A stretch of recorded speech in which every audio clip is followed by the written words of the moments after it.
Holy.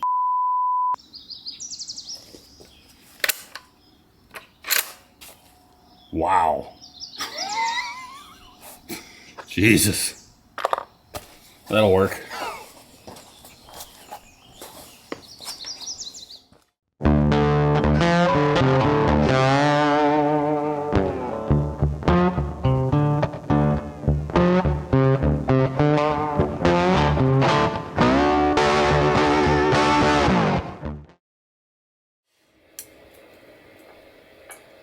Hey guys, Tim with Little Crow Gunworks. Well, that was the final send-off for the 31-inch barrel. That was the last test we did, and now we cropped the barrel to 28 inches. And what you saw there was the final group that I shot prone at 200 yards with the hand load as it sat at that time. And that was 0.530 inches, which is 0.253 MOA. So that doesn't suck. Yeah, I don't know what else to say. That's pretty incredible, considering that the load wasn't really done. You know, I didn't do any seeding depth. That was just powder charge. That's the same powder charge. That's one of the sweet spots that I picked out of, I think it was video 4. We shot 2 different bullet weights and the 5 different powders, and we're looking for similar point of impact. And I picked 11 sweet spots out of all that testing. Well, this was one of them. So, at first, those of you that have been following along through this, you probably thought, well, how can he do one shot of each charge weight and get anything relevant out of that? Well, now you see why.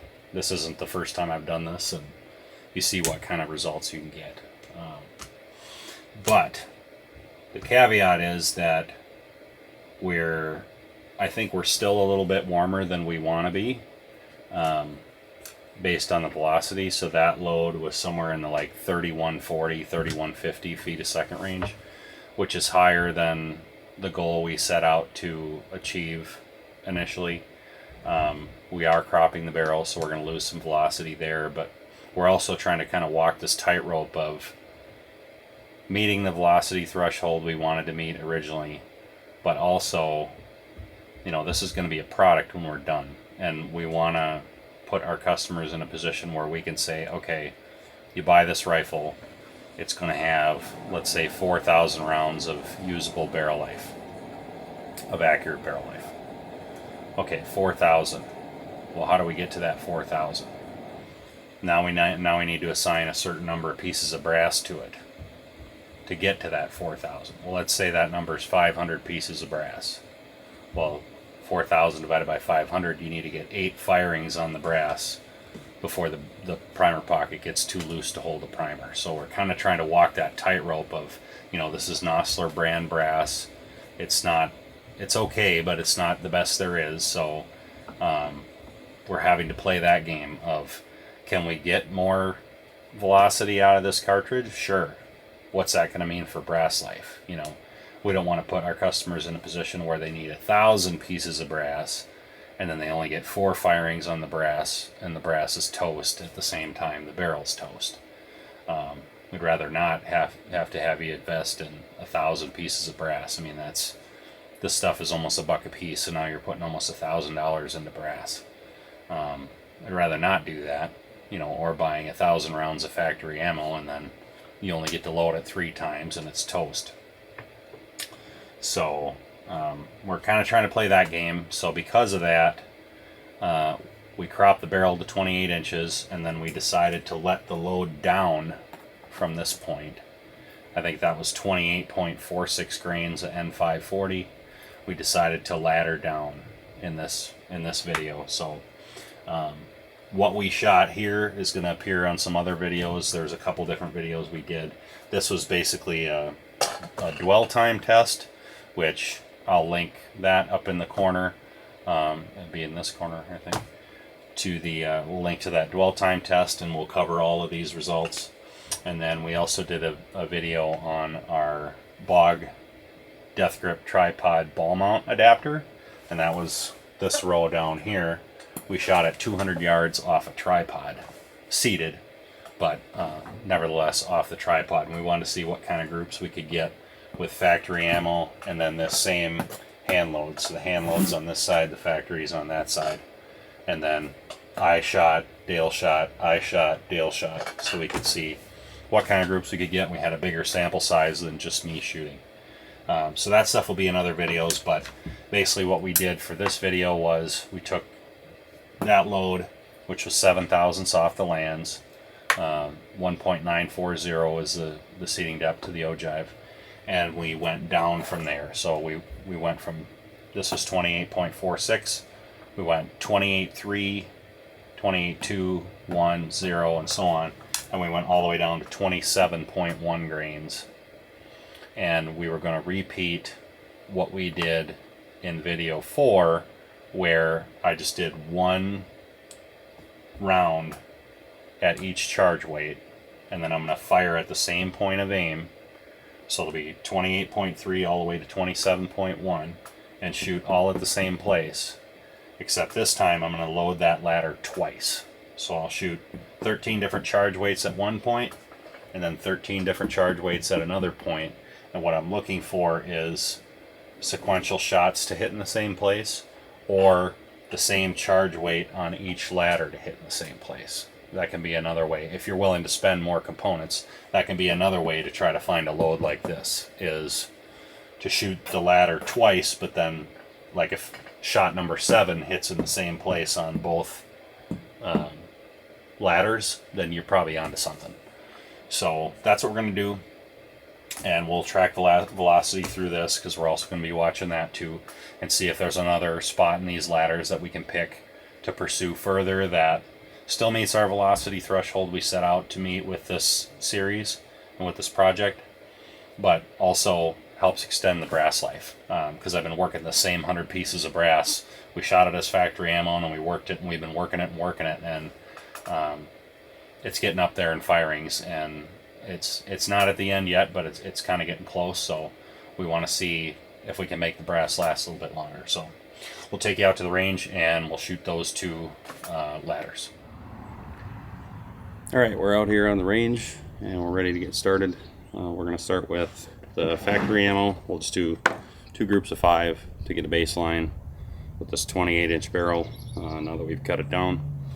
And we'll see what we get for velocity consistency, and group sizes, and see if it's any different than what we got when we were at 31 inches. It is about 5 degrees warmer today than the last time I did this test at 100 yards with the 31-inch barrel. So that 5 degrees might have some effect on velocity, but it's pretty nominal.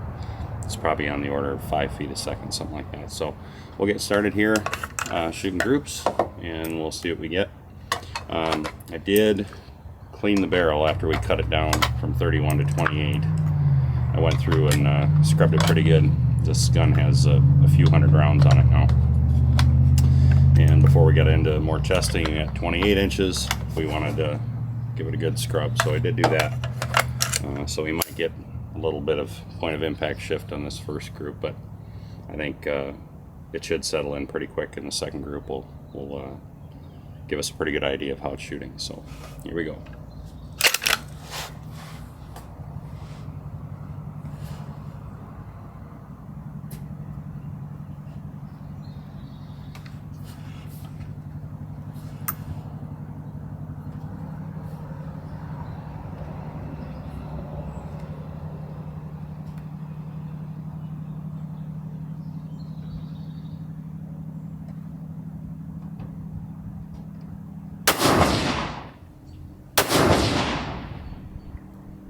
Spoke too soon. All right. Well, those are both hideous. So I don't know if that's because I just scrubbed the barrel and it's got to kind of get some fouling back in it to start shooting well, but I don't know. We'll see. I'm gonna run these hand loads through here now. This ladder test. See what we get for that, and then I think we'll pick a point out of that ladder. Hopefully we have a decent point that we can test further, and then once we get something we want to play with, we'll go out to 640 yards again, shoot groups with the factory ammo and the hand load as it stands at that point in time, and see what kind of vertical we get. So, stand by. Alright, now we're going to shoot these two ladder tests. And if you remember from a previous video when we first started the load development, what we did was take one shot at each charge weight, but we shot them at the same point of aim, and we were just looking for consecutive shots that hit in the same place. We picked spots that hit in the same place, and in the case of this, that Vitavori load that you saw at the beginning of the video, that was enough load development for an unbelievably good load. So that was the extent of the load development, was just picking a charge weight where the consecutive charge weights hit in the same place. I didn't do anything with seating depth, left it at 7 thousandths jump, and you saw it shot just over a quarter-minute group, 5-shot group, at 200 yards. That's stellar. So we're hoping to repeat that success. We'll see what happens, but I loaded this ladder up twice, so I'm going to shoot it at 2 different points of aim, basically repeat it twice, and then see if there's any consistency between those 2 ladders, and if we have a little more information, we can maybe pick a good spot to test further. So we're going to get started. I'm going to shoot just to the left of the center diamond, and then just to the right of the center diamond.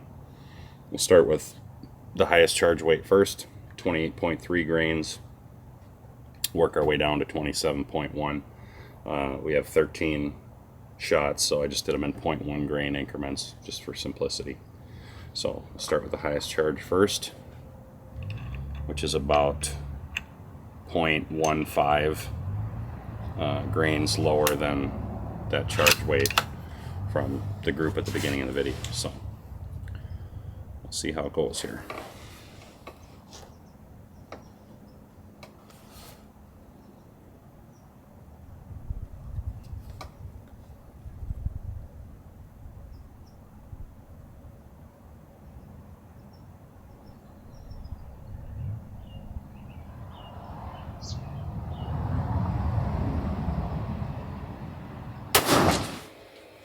Alright, so we're back from the range, doing the first initial testing with the 28-inch barrel.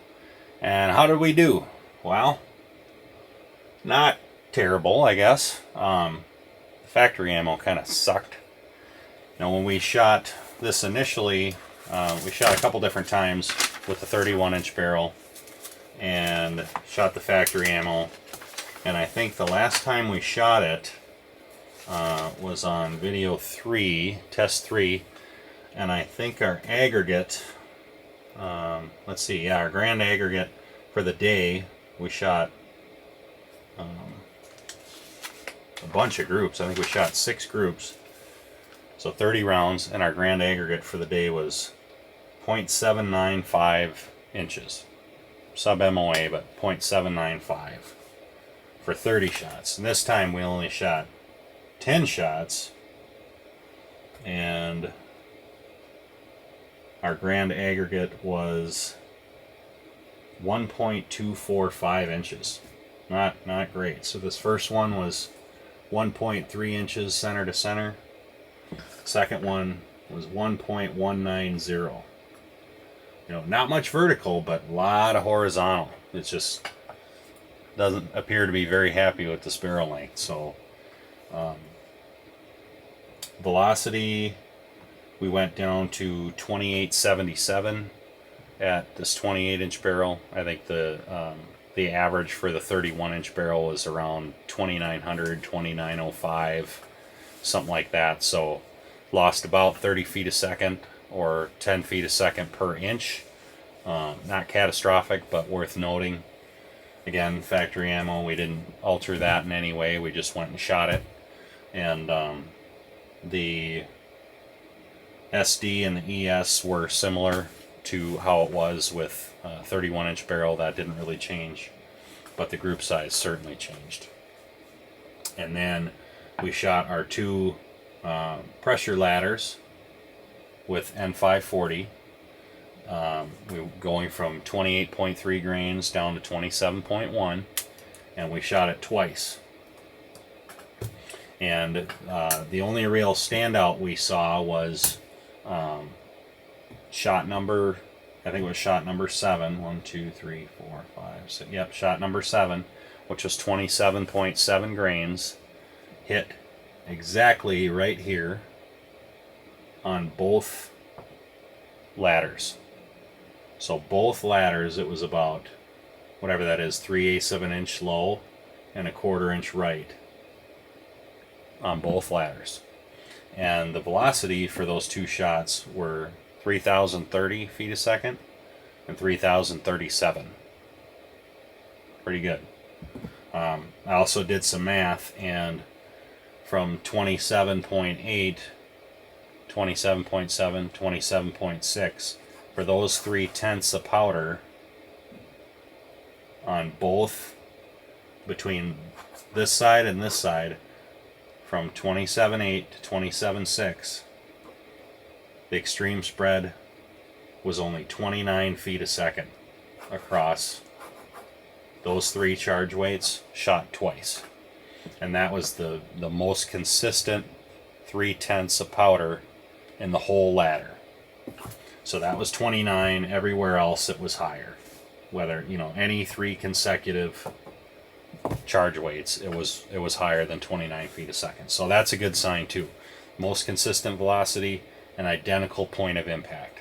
So that's what we'll be pursuing further in the next video. I think what we're going to do is load up that 27.7 grains of N540 and then use this seeding depth that we've been using, which is about 7 thousandths jump from when we first started the project.